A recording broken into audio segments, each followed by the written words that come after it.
আকীদার অর্থ হলো কোনো কিছুকে গেড়ে দেওয়া, কোনো কিছুকে আটকানো, কোনো কিছুতে শক্তভাবে ধারণ করার নাম হলো আকাদা ইয়াকাদু ওয়াক্ত, গেট্টু দেওয়া। গেট্টু দেওয়া পর্যন্ত গেড়ে দেওয়া।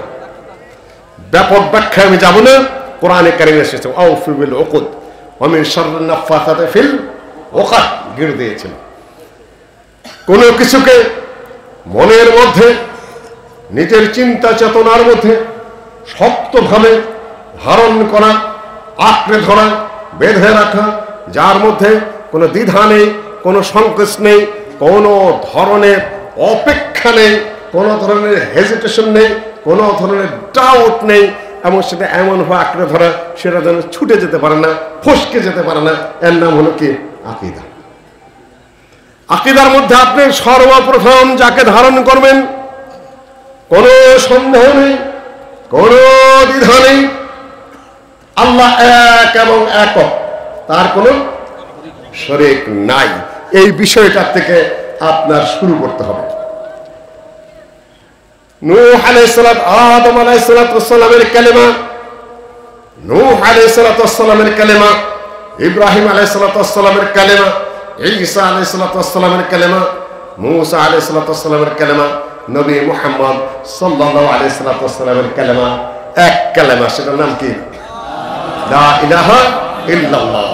আকীদার প্রধান বিষয়, আকীদার মূল সাবজেক্ট, মূল টপিক হলো এটা যে আল্লাহ ছাড়া কোনো সত্যিকার মাবুদ নাই।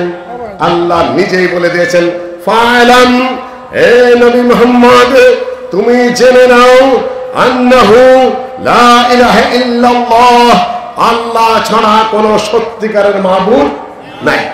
10টা-12টা পয়েন্ট দিয়ে আমাদের লা ইলাহা ইল্লাল্লাহ বুঝতে হবে।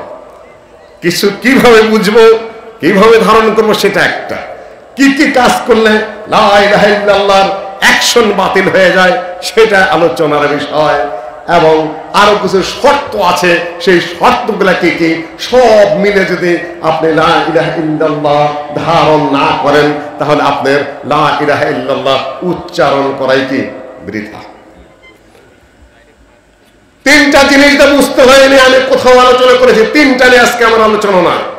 তাওহীদুর রুবুবিয়্যাত, তাওহীদুল উলুহিয়্যাত, তাওহীদুল আসমা ওয়াস সিফাত। আজকে আমি রুবুবিয়্যাত নিয়ে আলোচনা করব না, উলুহিয়্যাত নিয়ে, আসমা ওয়াস সিফাত নিয়ে আলোচনা করব না, শুধুমাত্র উলুহিয়্যাত নিয়ে আলোচনা করব। লা ইলাহা ইল্লাল্লাহ তরজমাটা কে করতে পারবেন?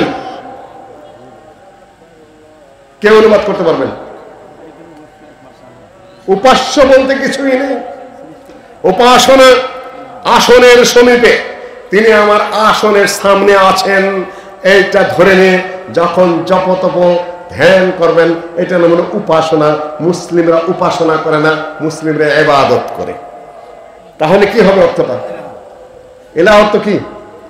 ইলাহ তো মাবুদ, ইলাহ তো মা'লুহ, যার ইবাদত করা হয়, যার দাসত্ব করা হয়, যার হুকুম মানা হয়, হুকুম মানার সাথে অন্য কাউকে শরীক করা হয় না, অর্থাৎ কোন সত্যিকারের মাবুদ নাই আল্লাহ ছাড়া। আল্লাহ ছাড়া কোনো উপাস্য নাই, নো, কথা তর্জমা ঠিক হলো না। আল্লাহ ছাড়া কোনো মাবুদ নাই, এ কথাও ঠিক হলো না। ঠিক কি? আল্লাহ ছাড়া কোনো সত্যিকারের মাবুদ নাই। দলিল কি? কোরআন দলিল দিচ্ছে। আউযু বিল্লাহি মিনাশ শাইতানির রাজীম। যালিকা বিআন্নাল্লাহা হুয়াল হক ওয়া আন্না মা ইয়াদউনা মিন দুনিহিল বাতিল। এটা এই জন্য যে আল্লাহ হলেন হক মাবুদ, আর বাকি মাবুদরা কি? বাতিল। আল্লাহ কোরআন বলছে বাতিল। মনে হয় যেন কোনদিন শোনেনি নেই। জবাব দিতে হবে। সামনের কাতার থেকে মুরব্বীরা বসে আছেন, আহলে হাদিসের ফাংশন, সালাফিদের ফাংশন, সেখানে যদি জবাব আসতে এই সকল বিষয়ে দেরি হয় সেটা খুবই সমস্যাপূর্ণ কথাবার্তা। তড়িৎ গতিতে জবাব দিতে হবে। বাতিল মাবুদ আছে না নাই? আছে। লাত, মানাত, হুবল, উজ্জা, এই যে 360টারে তারা পূজা করত, এটা হক না বাতিল? বাতিল। এরা দুর্গার পূজা করে, সরস্বতীর পূজা করে, মনসার পূজা করে, কালীর পূজা করে। এরা হক মাবুদ না বাতিল মাবুদ? বাতিল মাবুদ। ওরা পূজা করে এই যে খান জাহান আলীর কবর পূজা করে, ওরা কাসিমের পূজা করে, তারপরে আপনার সিলেটের শাহজালালের কবরের পূজা করে, তারপরে আপনার শাহপরানের কবর পূজা করে, বাইজিদ বিস্তামের কবর পূজা করে, তারপরে ইত্যাদি ইত্যাদি যে পূজা করে, এগুলা হক মাবুদ না বাতিল মাবুদ? আল্লাহ ছাড়া যত কিছুর ইবাদত করা হয় সব বাতিল, আর তারাও বাতিল। একমাত্র কার ইবাদত হক? এইটার নামই লা ইলাহা ইল্লাল্লাহ, লা মা'বুদা বিহাক্কিন ইল্লাল্লাহ। আল্লাহ ছাড়া আর কোনো হক মাবুদ নাই। মাবুদ মানে কি? যার ইবাদত করা হয়। ইবাদত কি? ইবাদত অর্থ কে জানেন? শব্দ অর্থ কেউ জানেন? না, জানেন না, আমিও বুঝি। আবাদা ইয়াবুদু ইবাদাতান, আবাদা ইয়াবুদু ইবাদাতান। ইবাদতের শব্দ হলো তাদাল্লুল, খুশু, ইনকিসার, মানে হলো নম্রতা, নিজেকে অপদস্থ করা, নিজেকে জিল্লতি করা, নিজেকে ভঙ্গুর মনে করা, নিজেকে দুর্বল মনে করা ইত্যাদি হলো কি ইবাদতের শব্দার্থ। শব্দার্থ ভুল করলে চিরজীবন ভুল হতেই থাকবে। এটা হলো শব্দার্থ। আপনি নম্রতা প্রকাশ করছেন, দুর্বলতা প্রকাশ করছেন, আজিজি প্রকাশ করছেন, অক্ষমতা প্রদর্শন করছেন, মাথা নত করছেন, বিনয় প্রকাশ করছেন, সবই ইবাদতের কি শব্দার্থ। শব্দের অর্থ এটা। ভাব অর্থ কি? ভাব অর্থ লা ইলাহা ইল্লাল্লাহর মধ্যে রয়েছে। আমি আর একটু আগাই। এখন এই যে আপনি ইবাদত করেন, ইবাদত কি কি? এই পোলাপান কথা বলো না, ভলান্টিয়ার ওইদিকে যাও, একদম চুপ করে দাও।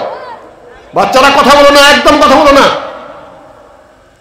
মা বোনেরা কথা বলবেন না, একটা একটা করে কয়েক মিনিটের মধ্যে শিখুন বিষয়গুলা। আমরা মনে করি আমরা জানি না, বলতে গেলে ভুল করি, আমাদের সমস্যা আছে। টু দি পয়েন্ট আমরা বুঝতে পারি না। আমারও বুঝতে সময় লাগছে কম না। সম্মানিত উপস্থিতি, ইবাদতের প্রকাশ ঘটে কি কি করলে, কে বলতে পারবেন? এক নম্বর কি? কোন কাজটা করলে বলা হবে যে উনি ইবাদত করছেন? এক নম্বর বলেন, সালাত। ধরে নিন আপনার কথা রাইট, সালাত আদায় করলেন। সালাতের মধ্যে প্রথম কাজ কি করলেন? আল্লাহু আকবার বলেন, হাত বেঁধে কি করলেন? দাঁড়ালেন। এটা ইবাদত। আল্লাহ ছাড়া কারো সামনে হাত বেঁধে দাঁড়ানো যাবে না। সে যত বড় লিডার হোক, সে যত বড় হুজুর হোক, যে যত বড় পিসাব হোক, সে যত বড় উস্তাদ হোক, সে যত বড় বুজুর্গ হোক না কেন, আল্লাহ এমনকি নবী এবং রাসূলের সামনেও হাত বেঁধে দাঁড়ানো কি অবৈধ? কেন? এটা ইবাদতের ভঙ্গিমা, এটা ইবাদতের বহিঃপ্রকাশ। দুই নম্বর কথা, কোন নেতার সামনে, কোন হুজুরের সামনে, কোন স্যারের সামনে আপনি ঠায় দাঁড়াতে পারবেন না। শিক্ষক ক্লাসে ঢুকলেন, স্ট্যান্ড আপ, দাঁড়াও, নো, আপনি বলতে পারবেন না। কথা এটা ইসলামিক কালচার নয়। আল্লাহর নবী বলেছেন, মান তামাসসালা লাহু আইয়াকুমান নাসু কিয়ামা ফালিয়াতাওয়া মাকআদহু মিনান নার। কেউ যদি মনে করে তার জন্য লোকেরা এইভাবে ঠায় দাঁড়িয়ে থাক ভয়ের সাথে, আদবের সাথে, তাহলে যে এটা চায় তার ঠিকানা জাহান্নামে। স্যার বলেন, হুজুর বলেন, লিডার বলেন, কেউ কারো কাছে এটা কামনা করবেন না যে সে আপনার সামনে চুপ করে দাঁড়িয়ে রাখ। নো, আপনিও মানুষ, সেও মানুষ। সম্মান অন্য বিষয়। আল্লাহ নবীকে জিজ্ঞাসা, আওয়াকুম, এভাবে দাঁড়াবো না, আপনার সাজদা করব না, আপনার সামনে রুকু করব না। লা তাকুমু কামা ইয়াকুমুল আজিম। অনারব মুসলিমরা যেভাবে তাদের নেতাদের সামনে, তাদের হুজুরদের সামনে, তাদের ধর্মগুরুদের সামনে দাঁড়ায়, নো নো নো, আমার ইসলামিক কালচার নয়। দাঁড়ানো যাবে না, রুকু করা যাবে না, সিজদাও করা যাবে না, মাথা নত করা যাবে না, কিছুই না। ওয়ালাকিন সাফিহু ওয়া আনিকু, মুসাফা করো, গলাগলি করো। এছাড়া যে চায় সে কিছুটা উলুহিয়তের ভাব তার মধ্যে ঢুকে গেছে, মানে বাতিল উলুহিয়তের ভাব ঢুকে গেছে তার মধ্যে। সতর্ক হয়ে গেল। রুকু করা সালাতের মধ্যে আরেকটা বহিঃপ্রকাশ ইবাদতের। ওয়ারকাউ মা রাকিঈন, রুকু আল্লাহ ছাড়া কারো জন্য করতে পারবেন কিনা? রুকু ইবাদত, আল্লাহ ছাড়া কারো জন্য করতে পারবেন না। সাজদা সবচেয়ে বড় ইবাদত। সালাতের মধ্যে সবচেয়ে বড় যেটা নত হওয়া, সেটা কোনটা? সেজদা করে মাথা লাগিয়ে দিচ্ছেন মাটির সাথে। মাটির জন্য না ইমাম সাহেবের জন্য? ও আমার দেশের মাটি, তোমার পরে ঠেকাই মাথা। হে আমার দেশের মাটি, তোমার ওর মাথা ঠেকাই যাচ্ছে। কার জন্য? আল্লাহর জন্য। মসজিদে যে গান গাইতেছে ও কার জন্য? ও তো আল্লাহ চিনেই না। মসজিদেও মাথা ঠেকাই আমি মাটিতে, যখন আমি গান গাচ্ছি ও আমার দেশের মাটি, তোমার পরে ঠেকাই মাথা। কোন নিয়তে বলছো তুমি? তোমার নিয়ত কি? বোঝার বিষয় আছে। নিয়তের সাথে সাথে শিরক হয়ে যাবে। আর মসজিদের ঠিকই মাথা নত করছি, কিন্তু কার জন্য? আল্লাহর জন্য আমার মাথা মাটিতে ঠেকাচ্ছি, মাটির জন্য নয়। মাটি আল্লাহর একটা সৃষ্টি, সৃষ্টির জন্য সৃষ্টি কোনোদিন মাথা নত করবে না। ওটা আল্লাহর জন্য, না ইমাম সাহেবের জন্য, না হুজুরের জন্য, না ওয়ালের জন্য, না মসজিদের জন্য। মসজিদ মানে কি? সাজদার জায়গা, সেজদা পাওয়ার যোগ্য না ওটা। মসজিদ কি? মসজিদ নিজে সেজদা পায়? তা কার জন্য সাজদাটা? মসজিদ ঘরটা সাজদার জন্য, কিন্তু সাজদা করার জন্য কিন্তু লক্ষ্যকে আল্লাহর জন্য সেজদা। একজনে কাবার ঘর তওয়াফ করছে, কাবার ঘরে অতিরিক্ত সম্মান দেখাতে বলছে যে ফালিয়া আবুদু। একজনে বলছে হে কাবার ঘর তুমি আমাকে মাফ করে দাও, হে কাবার ঘর তুমি আমাকে ক্ষমা করো, হে কাবার ঘর তুমি আমাকে জান্নাতে দাও। পাশে আরেকজন বলতেছে যে ভাই আপনি কি লে ইলাফে কুরাইশের সূরাটা জানেন? যে হ্যাঁ জানি, আমি কারি সাহেব মানুষ, আমাদের কারামত ভাই তো বড় কারি সাহেব মানুষ, তাই না? তেলাওয়াত করেন তো। লে ইলাফে কুরাইশ ইলাফিহিম রিহলাতাশ শিতাই ওয়াস সাইফ ফালিয়াবুদু রাব্ব হাযাল বাইত। হাযাল বাইত, রাব্ব হাযাল বাইত, এই ঘরের রবের ইবাদত করো। আপনি কারি সাহেব মানুষ, কোরআন তেলাওয়াত করছেন সুন্দর করে, আর এখানে অর্থ করতেছেন ভুল। ফালিয়াবুদু রাব্ব হাযাল বাইত, এই ঘরের যে রব তার ইবাদত করো, ঘরের তো না।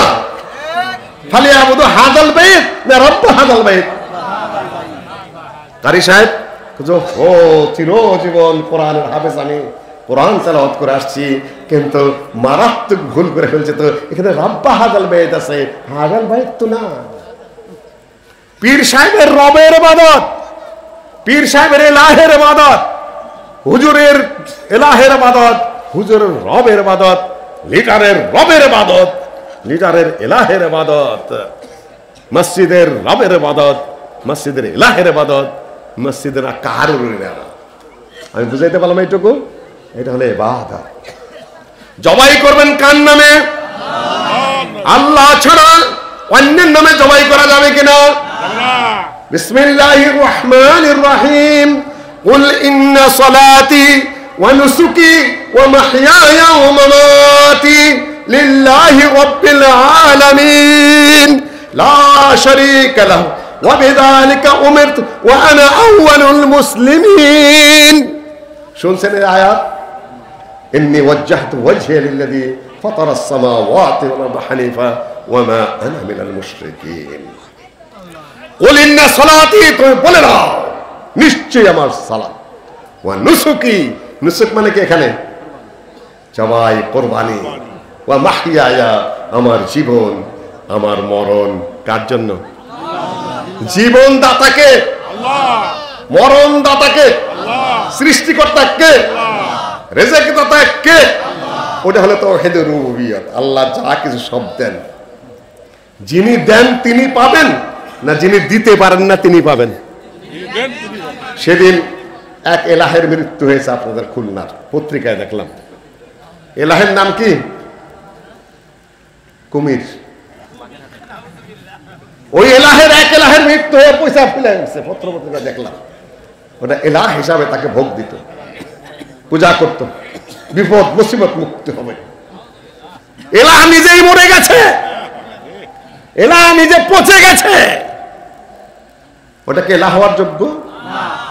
ইব্রাহিম আলাইহিস সালাম তাই বলেছিলেন, তারকা পূজারী, সূর্য পূজারী, চন্দ্র পূজাদের কাছে ফালাম্মা রাআল কামারা, ফালাম্মা রাআল কাওকাবা বাযিকান ক্বালা হাযা রাব্বি, তারপরে ফালাম্মা রাআশ শামসা বাযিকাতান ক্বালা রাব্বি হাযা আকবার, তার আগে কি প্রথম কি রাআ কাওকাবান ক্বালা হাযা রাব্বি। আর খালি বিতর্ক করে, তারকা এত বড়, সূর্য এত বড়, চন্দ্র এত সুন্দর, এগুলোই রব, এগুলোই এলা।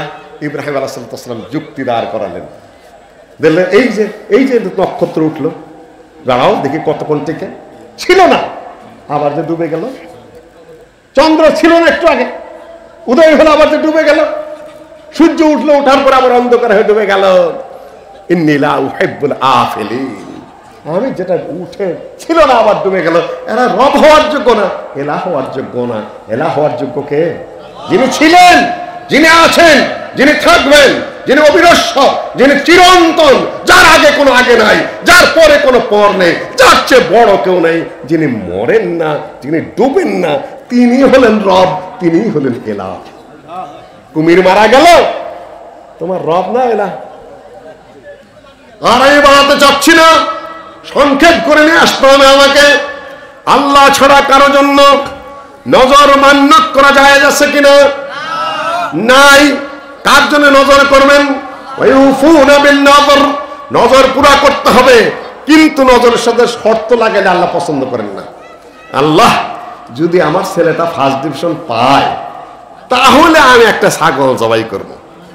এটা হলো এক নজর, মাসালা লম্বা হয়ে যাচ্ছে, তাই না? আর একটা হলো কি, আল্লাহ আমি সোয়াবের নিয়তে তোমার জন্য একটা ছাগল জবাই করে দেবো। এই হলো এক প্রকারের নজর। আর এক প্রকার নজর কি, আল্লাহ আমার ছেলে যদি পাশ করে, তাহলে খানজাহান আলীর ওইখানে আমি একটা মুরগি দিব। কোনটা জায়েজ, কোনটা না জায়েজ? ফতোয়ায় ঢুকে বলেছি, ওইটা হলো শিরক। যদি কোন কবরে, মাজারে, জীবে, জন্তুদের তোমার আপনার পীরে, ফকিরে, ঠাকুরে কাউকে দিতে চান, সাথে সাথে আপনি মুশরিক। দুই, যদি শর্ত করেন রোগটা ভালো হলে দিব, ছেলে ফার্স্ট পাইলে দিব, আল্লাহ এটা পছন্দ করেন না। কেন? আপনি কি করলেন? আল্লাহরে একটু শর্তের মধ্যে ফেলাইলেন, তাই না? কিন্তু যদি করে ফেলেন, তাহলে কি করতে হবে? দিতেই হবে, দিতেই হবে। যেহেতু বলে ফেলেছেন, কাজটা শিরকও না, কাজটা বেদাতও না, কিন্তু আল্লাহ পছন্দ করেন না, কিন্তু করে ফেলেছেন ওয়াদা, আল্লাহকে দিতেই হবে। ওটা দিতে না দিলে উপায় নেই। আর আপনি কোনো শর্ত ছাড়া, আল্লাহ তোমার জন্য নজর করলাম, এই ছাগলটা জবাই করে গরিব মিসকে খাওয়াই দেবো, এইটা আল্লাহ খুব পছন্দ করেন, নিঃশর্ত যেটা। দুইটা দিতেই হবে, আরেকটা শিরক, ওটা আপনার পুরা করতে হবে না। দলিল প্রমাণ উপস্থাপন করার আমার সময় নেই। লা ইলাহা কসম খাওয়া, ওটা আবার শিরক আসগার। শিরক আসগার আছে, শিরক আকবার আছে। হুজুরা সব একাকার করে ফেলেন। নো, আলাদা আলাদা করতে হবে আপনাকে, ভাগ ভাগ করে বলতে হবে, না হলে মানুষের মধ্যে ভুল ধারণা থেকে যাবে। কসম একটা খাইলেন, তুই মুশরিক হয়ে গেছে, না মুশরিক হয় নাই, ছোট শিরক কি করেছে? শিরকে আকবার এবং শিরকে আসগারের পার্থক্য করতে হবে। কুফুরি আকবার, কুফুরি আসগারের মধ্যে পার্থক্য করতে হবে। যে ব্যক্তি মিথ্যা কথা বলে সে মুনাফিক, তো তাই না? কোন ধরনের মুনাফিক? ছোট মুনাফিক না বড় মুনাফিক? ছোট মুনাফিক। বড় নেফাক হলে যারা কুফুরির মধ্যে চলে যায়, এটা পার্থক্য করে আলোচনা করতে হবে। হুজুরা পার্থক্য করে আলোচনা করেন না। ঠিক আছে, আমি এখন অন্য দিকে চলে যাই। দোয়া কার কাছে করবেন? আল্লাহ ছাড়া কারো কাছে দোয়া চাওয়া যায় কিনা? না। বিপদ মুক্তি কামনা করা, আল্লাহ ছাড়া কারো কাছে বিপদ মুক্তি কামনা করা যায় কিনা? এইখান থেকে একটা বাঘ যাইতেছে, ওই ছেলের চিৎকার, আসলে আঠে আসলো, বাঁচাও, আমার বাঘে খেলো, যায় যাচ্ছে কিনা? তো এইখানে তো এই জন্য আকীদার আলোচনা ভাগ ভাগ করে ধীরে করতে হয়। জায়েজ আছে এটা, কেন? সে উপস্থিত, সে সক্ষম। যদি কেউ উপস্থিত থাকে, সে যদি সক্ষম থাকে, সে যদি জীবিত থাকে, তার কাছে সাহায্য চাওয়া যায় আছে। অনুপস্থিত, মৃত্যু, অক্ষম। আব্দুল কাদের জিলানী কোথায়? বাগদাদে। তারপরে গাউসুল আজম বাবা, নূরে আলম, ইসমে আজম বাবা কোথায়? মৃত্যু। মানুষ সক্ষম না অক্ষম? এই জায়গায় যদি আপনি ডাক দেন, সাথে সাথে আপনি মুশরিক হয়ে গেলেন। কেন? আপনি তার উপরে উলুহিয়ত বা রুবুবিয়তের ধারণা পোষণ করেন। এখানে আমি আর বাড়াচ্ছি না। সম্মানিত উপস্থিতি, লা ইলাহা ইল্লাল্লাহর কয়টা ভাগ আছে কে বলতে পারবেন? এই কালেমার দুইটা ভাগ আছে, একটা হলো লা ইলাহা, আরেকটা কি ইল্লাল্লাহ। লা ইলাহা ইল্লাল্লাহ প্রথমটাকে বলা হয় নফি, দ্বিতীয়টাকে কি বলা হয়? ইসবাত। কথা বলতে হবে, একবার মুখস্থ রাখতে হবে। এর পরের বছর যিনি ওয়াজ করবেন, এক সেকেন্ড যেন দেরি না হয়, লা ইলাহা ইল্লাল্লাহ বুঝতেই যদি এত দেরি হয়ে যায়, বাকিগুলোর অবস্থা কি? দুইটা ভাগ আছে। প্রথম ভাগ কি? নফি। নফি মানে কি? না। না মানে কি? নেগেটিভ, নাই। আর দ্বিতীয় ভাগ কি? হ্যাঁ, আছেন। বুঝতে পারেননি এখনো? লা ইলাহা মানে কি? কোন ইলাহ নাই। আগে নাই না আগে আছে? আগে নাই, নট। কোন নবী, কোন ওলি, কোন বুজুর্গ, কোন কাসিম, কোন গজব, কোন ঠাকুর, কোন ফকির, কোন মূর্তি, কোন দেব, কোন দেবী, কোন কিছুই নাই। কি নাই? এখনো বোঝেন নেই। এলা হিসাবে নাই। যদি বলেন যে নাই, তাহলে আরেক ভেজাল লাগে। আছে, আমি সবই আছে, কিন্তু কি হিসাবে নাই? এলা হিসাবে নাই। লা ইলাহা ইল্লা পরে, ওইটাকে পরে আসতেছি, আগে না করতেছি। খুব ধীরে বলবেন, যে কয় মিনিট আলোচনা করবো, জীবনে যেন ভুল না হয়। প্রথম নট, নবীও না, ওলিও না, সিদ্দিকও না, পীরও না, ফকিরও না, বুজুর্গ না, ঠাকুরও না, কাসিমও না, গজারও না, দেবও না, দেবীও না, মাছও না, গাছও না, চন্দ্র না, সূর্যও না, নদীও না, গঙ্গাও না, কেউ নাই। কি হিসাবে নাই? এলা হিসাবে নাই। সব নট। কোথাতে না করবেন? তৌহিদের খ্যাত কোনটা? এর খ্যাত বলছি, ওটাতে কালেমা, কথা। সব আলাদা আলাদা, এক জায়গায় এক বিন্দু ভুল করা যাবে না। আকীদার বিষয়, মাসালায় ভুল হতে পারে, আকীদার বিষয়ে এক চুল ভুল করা যাবে না। আকীদার ক্ষেত্রটা কোন জায়গা? আপনার এই বডির মধ্যে আত্মা, এই জায়গা, এই জায়গা হলো ক্ষেত্র। এই ক্ষেত্রের মধ্যে যদি আপনি ঘাস রাখেন, পোকা রাখেন, তারপর অন্যান্য গাছপালা লাগায় রাখেন, তারপর লা ইলাহা ইল্লাল্লাহ আবাদ হবে? আল্লাহ ওটা পছন্দই করেন না। কিচ্ছু থাকবে না এই জায়গায়। মনের মধ্যে যে লা ইলাহা ইল্লাল্লাহর স্থান দেওয়ার ক্ষেত্র, সেই লা ইলাহা ইল্লাল্লাহর ক্ষেত্রের মধ্যে আর কোনো অবকাশ নাই। সাফ করে দাও মনের থেকে, ব্রেন থেকে, চিন্তা থেকে, চেতনার থেকে, সব দিকে সাফ করে দিলা। এখন শুধু এক সত্তাকে স্বীকার করে নেবে, সেটা কি? ইল্লাল্লাহ। নফি ছাড়া ইসবাতের মূল্য নেই, ইসবাত ছাড়া নফির মূল্য নেই। দুইটা একসাথে হলে হলো কি? তাওহীদ হলো। অর্ধেক বললে, শুধু যদি লা ইলাহা বলেন, কোন এলাহি নাই, আপনি এখন মুসলিম না কাফের? কাফের। এলা আছে না নাই? লা ইলাহা বাদ দিয়ে শুধু বলেন ইল্লাল্লাহ, যেটা আমাদের এক পীর সাহেব বলে থাকেন, তাই না? আপনি একটু লেখাপড়া করেন, শিখে নিন। রাগারাগি যাই বলি, আপনি শিখতে হবে, আপনি বুঝতে হবে বিষয়। যেহেতু আপনার ইলম কালাম নাই, পড়াশোনা করেন নাই, বড় উস্তাদের কাছে পড়েন নাই, কোনো কিতাব পড়ার যোগ্যতাও আপনি নাই, সেটা খুব ভালোভাবে আমরা বুঝি। এটা ইলমের বিষয়, এটা জ্ঞানের বিষয়, এটা শিক্ষার বিষয়, এটা হাওয়াপন্থী হুলস্থুলের বিষয় নয়। আল্লাহ তার নিজের নবীকে বলেছেন, ফালাম, তুমি জানো আন্নাহু লা ইলাহা ইল্লাল্লাহ, যে আল্লাহ ছাড়া কি নাই? সত্যিকারের কোন। আল্লাহ নবীকে বলছেন, তোমারও জানতে হবে, তুমি জানো, ফালাম, জেনে নাও। আর আপনি কোথাকার পীর সাহেব, কোথাকার ফকির সাহেব, কোথাকার ঠাকুর সাহেব, আপনি লা ইলাহা ইল্লাল্লাহ জানতে চাবেন না, আর বলবেন ইল্লাল্লাহ ইল্লাল্লাহ জিকির জায়েজ না না জায়েজ? আরে ইল্লাল্লাহ কোন কালেমা নাকি? কালেমা কি? নফি এবং ইসবাত দুইটা মিলে কালেমা। এটা লালন ফকিরও বুঝে। এইটুকু লালন ফকিরের বহুত ভুল আছে, কিন্তু এই জায়গায় লালন এইটুকু তার একটা গানের মধ্যে সত্য কথা বলছে। লা ইলাহা নফি সে হয়, ইল্লাল্লাহতে এক দয়াময়। সে ঠিক বলেছে। নফি ইসবাত ইহারই কয়, হয় ইবাদাতুল্লাহ। এইটুকু লালন ঠিক বুঝেছে।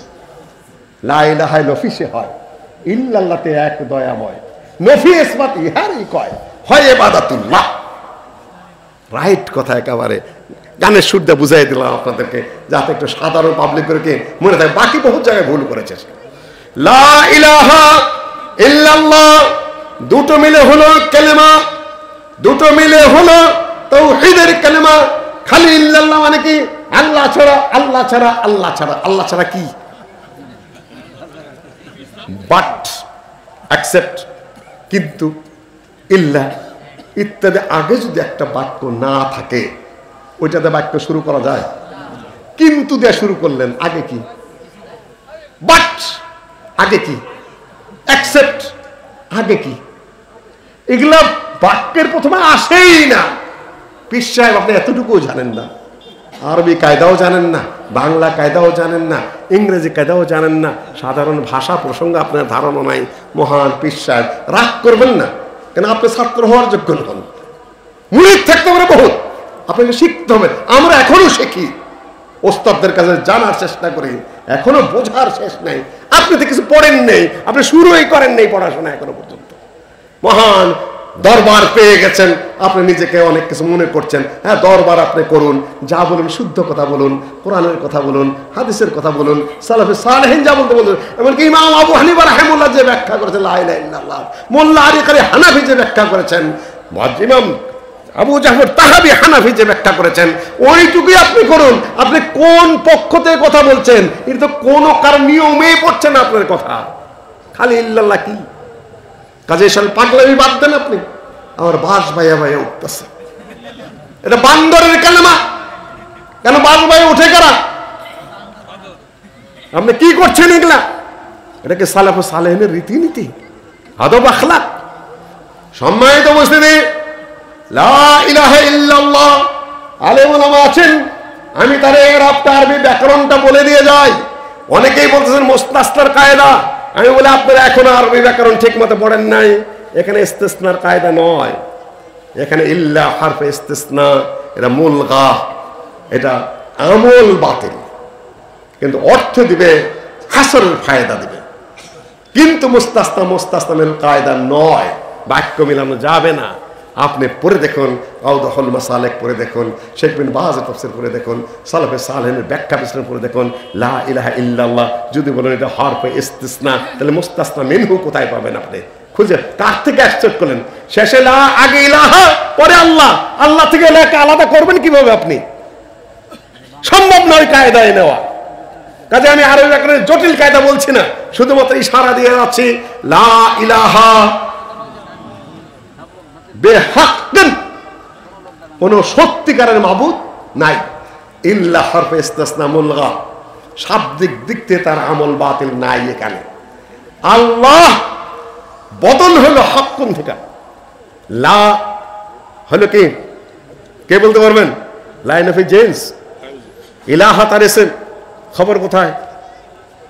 হাক্কুন, হাক্কুন থেকে বদল হয়েছে আল্লাহ, এই জন্য আল্লাহর পেশ হয়েছে। কিংবা লা ইলাহা হাক্কুন, এটা একটা বাক্য, জুমলা ইবতিদাইয়া যদি হয়, সবার জন্য না, 1 মিনিটের জন্য অনুমতি চেয়ে নিচ্ছি। জুমলা ইবতিদাইয়া রাফার হুকুমে থাকে, তার হুকুম হলো মরফু, এই জন্য আল্লাহর পেশ হয়েছে। যদি প্রশ্ন করা হয় যে আল্লাহর পেশ হলো কেন, জবাব তো দিতে পারবেন না, হাক্কুন থেকে বদল হয়েছে। কিংবা লা ইলাহা হাক্কুন পুরা জুমলার থেকে বদল হয়েছে, জুমলার মাফহুম থেকে বদল হয়েছে, এই জন্য আল্লাহর পেশ হয়েছে। একমাত্র উলুহিয়্যাত আল্লাহর জন্যই নির্দিষ্ট, বা এই তাকসিস, এই খাস করার ফায়দাটা দিবে এই ইল্লা থাকার কারণে। সময়ের উপস্থিতি একটু দৃষ্টি আকর্ষণ করে গেলাম, যে পর্যন্ত আওয়াজ যাচ্ছে আলেম ওলামারা একটু মাথায় নিয়ে নেবেন, এটা ভুল কায়দার দিকে নিয়ে যাবেন না। আর এই কায়দা লা ইলাহা ইল্লাল্লাহ ইস্তিসনার কায়দা নয়, এটা হয় সিফাতের কায়দা, না হয় হাসরের কায়দা। সম্মানিত উপস্থিতি, লা ইলাহা ইল্লাল্লাহ, লা ইলাহা ইল্লাল্লাহ পড়লে কি হয়? বদলের কায়দা যাবে। কেউ কেউ সিফাত বলেছেন, কেউ কেউ জুমলার থেকে বদল বলেছেন, কিন্তু যে মুস্তাসনা মিনহুর কায়দা, এটা ওটা না। যাই হোক, এটা এই পর্যন্ত এখানেই থাক। গন্ডগোল যারা বোঝার তারা বুঝে নিন, আন্দাজে কথাবার্তা বলবেন না। লা ইলাহা ইল্লাল্লাহ মক্কার কাফেররা বলেছে কিনা, মুশরিকরা বলেছে কিনা? বলছে? মুশরিকরা বলেছে? বলে নাই? কবরে যারা বসে আছে মাজার পূজারি ওরা বলে কিনা? যে হুজুর লা ইলাহা ইল্লাল্লাহ বোঝে না, খালি ইল্লাল্লাহ জিকির করে, ওই হুজুরে লা ইলাহা ইল্লাল্লাহ বলে কিনা?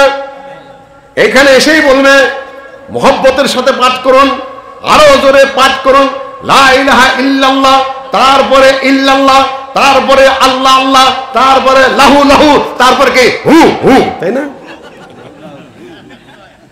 লা ইলাহা ইল্লাল্লাহ বুঝেছেন উনি?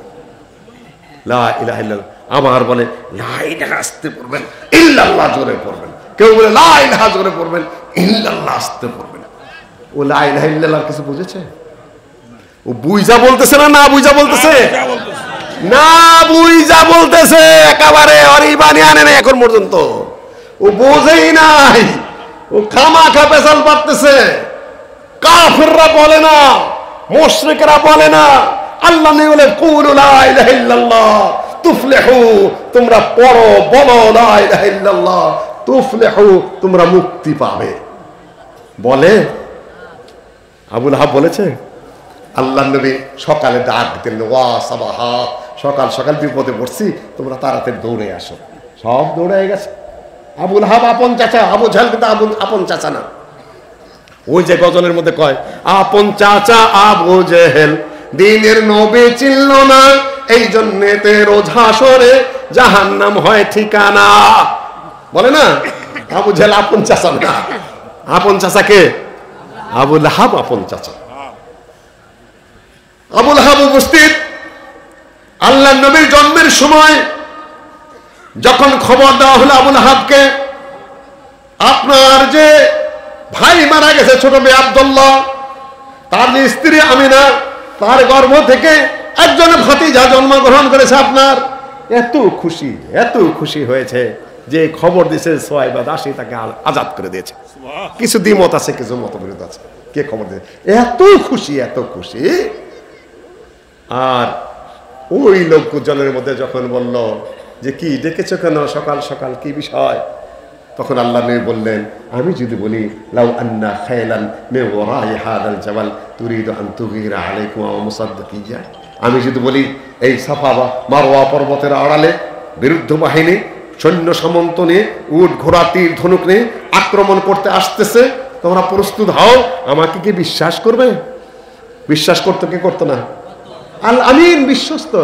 তোমার মুখ দিয়ে তো জীবনে কোনদিন মিথ্যা কথা শুনি নাই, এটাও যদি বলো বিশ্বাস করব, বলো কি করতে হবে? আমাদের তীর ধনুক যোদ্ধা বাহিনী যা আছে তা আমরা এই মুহূর্তে তাদের মধ্যে যুদ্ধের জন্য প্রস্তুত। আল্লাহ নবী বলেন, এত বিশ্বাস করো? হ্যাঁ, এতই বিশ্বাস করি। তাহলে শোনো, বাইনা ইয়াদে সাআহ, কিয়ামতের আগ মুহূর্তে আমি তোমাদের জন্য নবী এবং রাসূল হয়ে এসেছি। কুলু লা ইলাহা ইল্লাল্লাহ, তোমরা পড়ো লা ইলাহা ইল্লাল্লাহ। এত যখন বিশ্বাস করো, তখন আবু লাহাব কি বলল? তাব্বাল লাকা সাইর আলী হাদা জামাআতানা, বেটা সকালটা তোর ধ্বংস হোক বেটা, এইটা বলার জন্য আমাদেরকে জমা করলি বেটা? তুই আমার এত প্রিয় ভাতিজা, এই লা ইলাহা ইল্লাল্লাহ বলার জন্য? আমার দাদা করছে তার বিরোধিতা, আমার বাপে আব্দুল মুত্তালিব করছে তার বিরোধিতা, আর তুই বেটা কোথার থেকে কোন কথা নিয়ে আসছো? বাপ দাদার ধর্ম সব ধ্বংস করে দে, কোন কথা? ইজ্জত মারা কথা, সম্মান মারার কথা, যেগুলা করে আমরা খাই, যে যা দিয়ে আমরা নেতৃত্ব করে এ সকল সর্বনাশ করে দিবি বেটা। তুই তো অকাল কুষ্মাণ্ড, কোথায় এই কথা তুই পাইলি কোথায়? বাদ এই সকল কথা। তখন তাব্বাত ইয়াদা আবি লাহাব ওয়া তাব কি নাযিল, লা ইলাহা ইল্লাল্লাহ পড়েছে? পড়ে নাই। আমরা পড়ি কেন? কি পড়ি কেন? জানি না, বুঝি না, তাই পড়ি। লা ইলাহা ইল্লাল্লাহ অর্থই বুঝি না, তার আগে আবার সিলকি পড়ি। লা ইলাহা ইল্লাল্লাহ লা মা'বুদা ইল্লাল্লাহ, লা ইলাহা ইল্লাল্লাহ লা মাকসুদা ইল্লাল্লাহ, লা ইলাহা ইল্লাল্লাহ লা মাওজুদা ইল্লাল্লাহ, লা ইলাহা ইল্লাল্লাহ। লা মাওজুদা মানে কি? কোনো কিছুই নাই। আপনি আছেন না? গরু আছে না? ছাগল আছে না? ঘাস আছে না? সব আছে না নাই? লা মাওজুদা কিছুই নেই আল্লাহ ছাড়া, তাহলে আপনি কি? আল্লাহ ছাড়া কিছুই নাই। কিন্তু সবই তো আমি দেখতে যে আছে, তাহলে সে কি? সে আল্লাহ। লা মাওজুদা ইল্লাল্লাহ, কোনো কিছুর অস্তিত্ব নেই আল্লাহ ছাড়া। আমি আছি, আপনি আছেন, গরু আছে, ছাগল আছে, কুত্তা আছে, শুয়োর আছে, সেগুলা কি তাহলে? সেগুলা সবই আল্লাহ। কি বলছেন আপনি? এত বড় হুজুর, আপনি যা বলছেন তাতে পুরাটাই সেরে। আপনি পার্থক্যই জানেন না, আপনি বলেন কিন্তু জানেন না।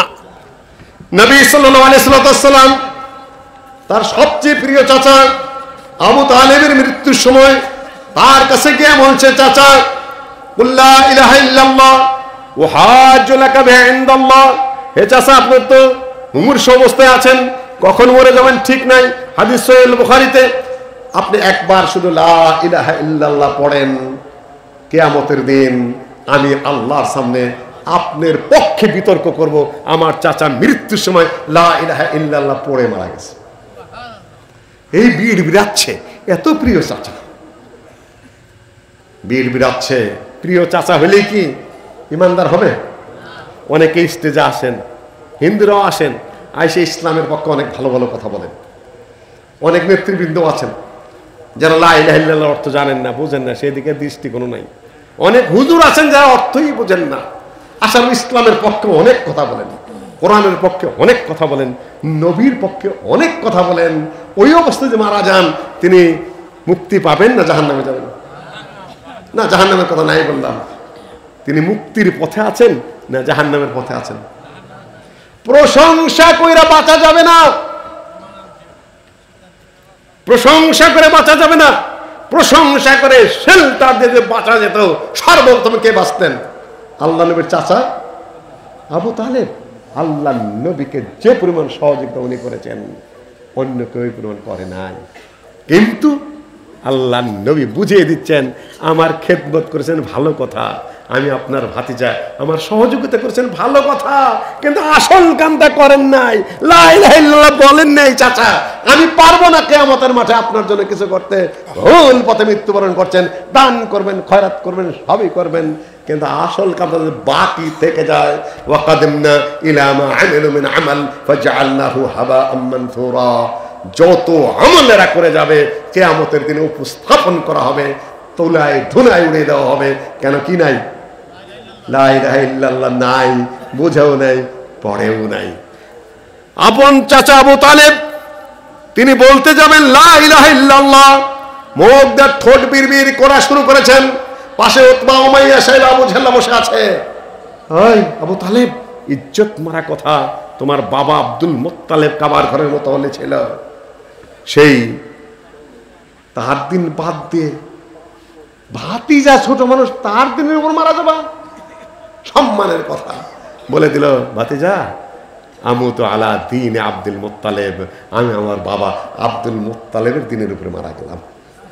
আল্লাহ নবী বললেন, আমার আর কিছুই করার থাকলো না, কাজে ডিক্লার দিতে হবে, ঘোষণা দিতে হবে, লা ইলাহা ইল্লাল্লাহ ছাপিয়ে রাখা যাবে না। পরিষ্কার কণ্ঠে জেনে বুঝে নির্দ্বিধায় আপনি বলতে হবে, এটা লা ইলাহা ইল্লাল্লাহ শর্ত। জেনে বুঝে দ্বিধাহীন চিত্তে মুহাব্বতের সাথে ভালোবাসায় পরিপূর্ণ অবস্থায় আপনাকে লা ইলাহা ইল্লাল্লাহ বলতে হবে, এটা শর্ত। কি কি কারণে এটা ভেঙে যায়? 12 থেকে 13টা কারণ আছে, আজকে সেটা নিয়ে আলোচনা করতে পারবো না। মান ক্বালা লা ইলাহা ইল্লাল্লাহ, যে ব্যক্তি লা ইলাহা ইল্লাল্লাহ পড়বে ঈমানান ওয়া ইহতিসাবান, ঈমানের সাথে সওয়াবের নিয়তে সে জান্নাতে যাবে। মান কানা আখিরু কালামি লা ইলাহা ইল্লাল্লাহ দাখালাল জান্নাহ, চিরজীবন ঈমানের পথে ছিল না, শেষ মুহূর্তে যে লা ইলাহা ইল্লাল্লাহ, ওইখানে যদি আবু তালেব লা ইলাহা ইল্লাল্লাহ পড়ে মারা যেত, তাহলে সে কি জান্নাতে যেত। আফদালু যিকরি লা ইলাহা ইল্লাল্লাহ, সবচেয়ে উত্তম জিকির কোনটা?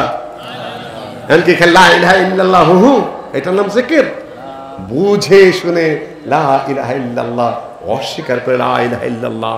মুসা আলাইহিস সালাতু ওয়াস সালামকে আল্লাহ জিজ্ঞাসা করলেন, আল্লাহকে মুসা আলাইহিস সালাতু ওয়াস সালাম একটা জিনিস চাইলেন আল্লাহর কাছে, আল্লাহ তুমি আমাকে এমন একটা কালাম শিক্ষা দাও, এমন একটা শব্দ শিক্ষা দাও, যেটা যদি আমি উচ্চারণ করি, সেটা দিয়ে যদি আমি ডাকি, তাহলে তুমি সন্তুষ্ট হবে। আল্লাহ বলে, মুসা কুল লা ইলাহা ইল্লাল্লাহ, মুসা তুমি পড়ো লা ইলাহা ইল্লাল্লাহ।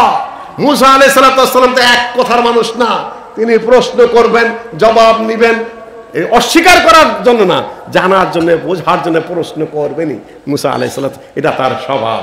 কুল্লু ইবাদাকা ইয়াকুলুনা লা ইলাহা ইল্লাল্লাহ, হে আল্লাহ তোমার সকল বান্দাই তো লা ইলাহা ইল্লাল্লাহ পড়ে। আল্লাহ বলে এটা পুরাণ হয় না, এটা চিরঞ্জীব চির নতুন কালেমা। লা ইলাহা ইল্লাল্লাহ রিনিউ করতে হয় বারবার মনের মধ্যে, বুঝে শুনে চিন্তা করে ধারণা করে। কখনো কুফরি এসে যায়, ছোট কুফরি এসে যায়, বড় কুফরি এসে যায়।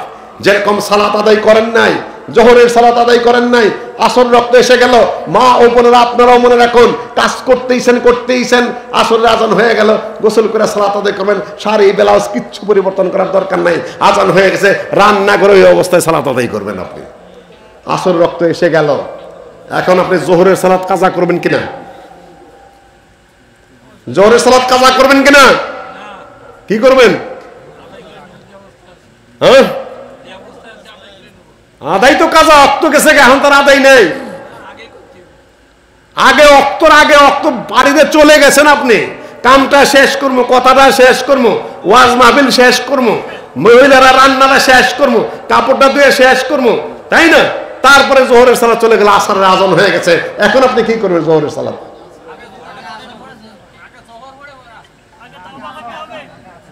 এই তো ওইটা বুঝছে ঠিক মতো। অক্তের আগে সালাত আদায় করলে সালাত হবে কিনা? জোহর রক্ত হয় নাই, জোহরের সালাত আদায় করলেন, হবে কিনা? আল্লাহ মুসাইমিন শেখ বিন বাজ রাহিমাহুল্লাহ, সৌদি আরবের মুফতিরা, বাংলাদেশের অধিকাংশ আহলে হাদিস বলেন ওয়াক্তের আগে পড়াও যায়, ওয়াক্তে যাওয়ার পরে পড়াই কি তাই।